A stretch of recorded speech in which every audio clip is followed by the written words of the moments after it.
work together problem 11.4 and 11.5, and we're going to combine both of these because they're in the same section, however they're labeled differently, okay? So that's why you see two different problems. We're going to go to 11.4, and when we go to 11.4, you're going to see the following problem. All right, so we've been posting things individually up to this point. Okay, so we've been doing that individually. We've been posting individual totals up to this point. Today what we're going to do is we're going to post the column totals, which you've been used to. I believe we did that in chapter 5. Okay, so basically what it has here for you is it says, okay, we're going to post the October 31st column totals for the sales journal. So we're going to go into the sales journal. All right. And when we go to the sales journal, you remember how we did this one right here, 140? What was that referring to?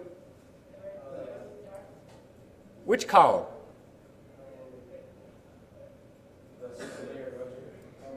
Yeah, okay, yeah, accounts payable or accounts receivable. In this case, it's accounts receivable. We posted the Brandy Sparks in the subsidiary ledger. You're absolutely right.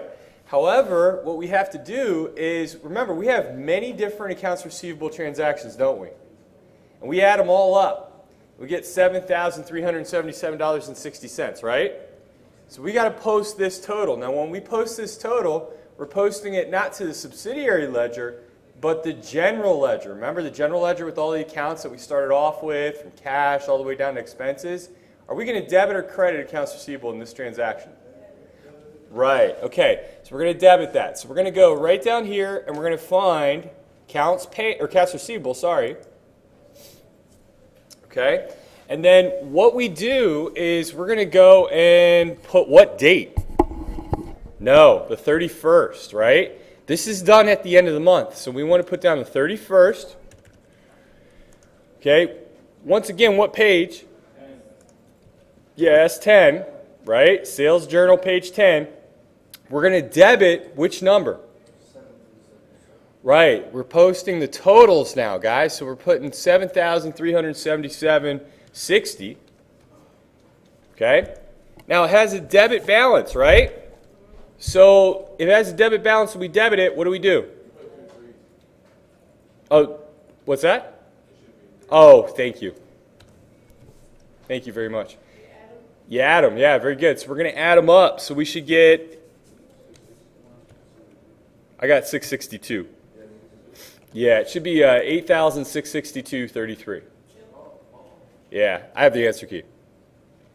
So mine trumps you, right? Okay. All right, now what?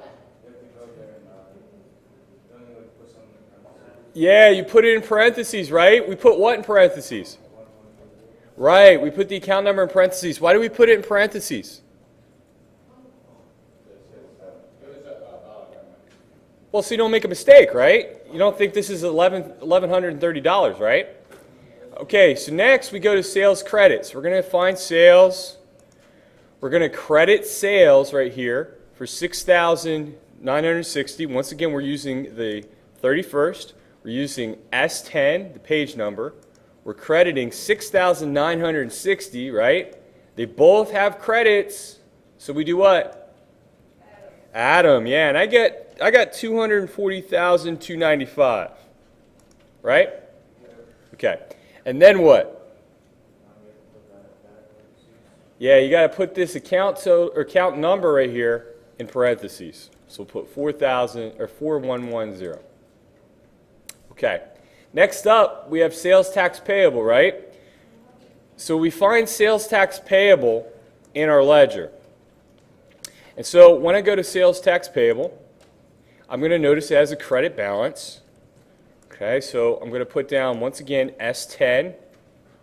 I'm going to put down $417.60. All right, I'm going to add both of these numbers up, right? And I get $1824.48. And then last but not least, what do we have to do? Yeah, put it in parentheses. Okay? 2140. Just another reminder for you, you're not really going to have to do this, but remember, whenever you're totaling up a journal, it's usually at the end of the month, and you put the word totals because there's multiple columns right here. Okay? All right, next set of directions here, very simple. It says we are going to post the October 31st column for the purchases journal. So we're going to go to purchases journal. And, all right, do we only have to post once? No. Okay? In this instance, we're posting to purchases. Are we going to debit or credit purchases? Debit. And we post to accounts payable, right? And we're going to credit that. So these are two different postings. This is one of those special cases where they're both in the same column. So let's go to purchases first. So go right here. I'm going to put in the date. What page number am I going to put in? Yeah, P10, because it's purchases journal page 10. So I'll put down P10. Now, we're working with purchases. Do we debit or credit purchases? You debit purchases. See, it says it up here. All you have to do is read. Okay, purchases you debit. Okay, 11,800. You're in the wrong journal. Uh-oh. Okay, so $11,818.40. They both have debits, a debit balance and a debit transaction. So we do what? Add them. Okay, and I get $118,378. Yeah. What do you put in parentheses? Well, typically, what do we do? Right, so we're going to put this account number in parentheses, right? So we'll put 5110 and then close the parentheses, right? Now, you see how this automatically pops up right here? Okay? That is actually the correct answer. Okay, technically, we would not be putting 2,110 for the account number right here until the very end, because this is what we're going to do. We're going to go to accounts payable. And we go to accounts payable. We're going to put in the date, the 31st. We're going to put in purchase number 10, purchase page 10. And then what we're doing here is we're going to actually put the same total, but because it says accounts payable credit, we're putting it in the credit column, right? And because we have a credit balance, we add these up, and we should get $16,755.20. And then what technically we would do is write in parentheses this account name. Okay? So that's technically what you do in the purchases journal. You're still putting them both in parentheses. It's just you put them side by side. Does that answer your question there, Sean? Okay. All right. Now, the next one's going to be a little bit more detailed, okay, because this is going to be the cash receipts journal. So we're receiving cash. So I'm going to go to the cash receipts journal. And in the cash receipts journal, if we had anything in the general debit or credit column, what would we put in parentheses down here? Do you remember? Yeah, check mark. Yeah, you put a check mark. But we don't have anything down there, so that's okay. And what we're doing here is we're going to accounts receivable. All we care about is the total right here, okay? There's been many different transactions, bless you, that have been going on. But we're going to debit or credit accounts receivable? Credit. Okay, very good. So we're going to go over here. We're going to go to accounts receivable. Now, notice we already had a transaction in accounts receivable. We're going to put down the 31st. What page? CR 12. Okay, very good. This amount right here, it says credit. So we're going to put a credit right down here of $6,360. Now, if you notice, if we're receiving cash, that means the amount that they owe us goes down, right? So that tells us, because we have a credit amount right here and a normal debit balance, opposites do what? Subtract. Very good. So we're going to subtract both of them, and I got $2,302.33. And then once again, we're going to take this account number, and we're going to put it right here. What do we have to put it in? Parentheses. Yeah, exactly. So put 1130. Now be careful on a PLEA, because sometimes you can accidentally put the wrong number. So next we go right here for sales. Sales is going to be credited. So we go to sales. we're going to go to the 31st. We're going to put CR12. It's credited because it says it. Okay, so $18,320. If they're the same, you sum them up. So we'll add both of those together. I got $258,615. And then in parentheses, I'm going to put 4,110 or 4110 for the account number. Okay, is that making sense? All right, so moving on to sales tax payable. Just move on to sales tax payable. Once again, we're going to put this number, but do we debit or credit sales tax payable? Credit, right? Because it says it. It says we're going to credit it. So we'll put down the 31st, put down the CR 12, 1,099.20 we credit because it says so. And if they're the same, we sum them up. And we should get $2,923.68. And then once again, I'm putting this in parentheses. So 2140. All right. So next one right here is the sales discount. Are we debiting or crediting this? How do you know? Yeah, you're going to debit it, right? Yeah, you're going to debit it because it says so. So we'll go to go to the next account right there. So that's going to be the sales discount. All right, we'll put down the 31st. Put down CR12. According to the directions here and according to the journal, it says 3140. So we'll go ahead and put 3140 right here. Both have debit balances, right? So we add them up and we get $2,229.40. And then once again, we're just going to put the account number right here in parentheses. Okay? Last one right here in this journal is cash. Are we debiting or crediting cash?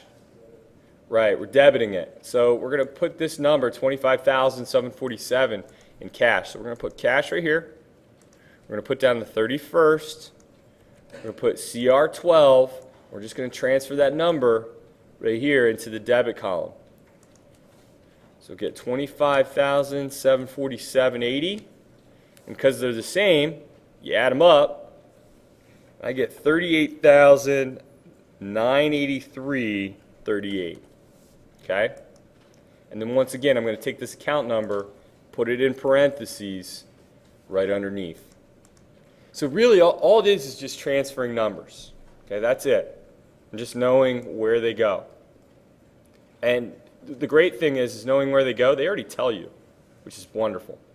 All right, last one right here, we're doing the cash payments. So we go to the cash payments. Cash payments not as detailed as the cash receipts, but it still is pretty detailed. All right, these numbers right down here. Do we have a general debit account? No. Okay, so this total right down here, what do we do? Right, you put it in parentheses, you put a check mark in parentheses. Just because we can't post that. There's so many different accounts. We already posted these individually. So we'll do the same thing over here. Okay, we still need these totals for our proof to make sure that our debits equal our credits, but that's really their only use. That's why there's a check mark there. So next thing we're going to do is we're going to go over to accounts payable, and we're going to go and debit that. So we're going to go to accounts payable. Remember, this is a cash payments journal, so we're paying this off. So on the 31st, what page number is this? CP15, right? And then 8,656. Am I debiting or crediting that? Debiting it, right. So I put 8,656. All right. It's a debit transaction, credit balance. Opposites do what? Subtract. Very good. So you're going to subtract both of those. And I should have 8,099.20. All right. And then I'll put down the account number right here. 2,110. All right. Next one right here, it's purchases discounts. Are we going to debit or credit it? Right, we're going to credit it. Okay, so we'll go to purchases discounts, put down the 31st, okay, and we'll put down CP 15. We'll put down 128.48. And they're both the same, so we sum them up, and I get 1,387.33. And then once again, I'm going to put this account number right up here. And last one, we got cash. Okay, cash is going to be debited or credited. Credited, right. So we put down the 31st, we're going to put down CP15, and we're going to just take this number, 18,704.16, and we're going to credit it. It has a debit balance, so opposite subtract, and then you should have 20,279.22. And last but not least, you're going to take this cash number and you're going to put it right up here. All right. Any questions with that? I know that's a lot.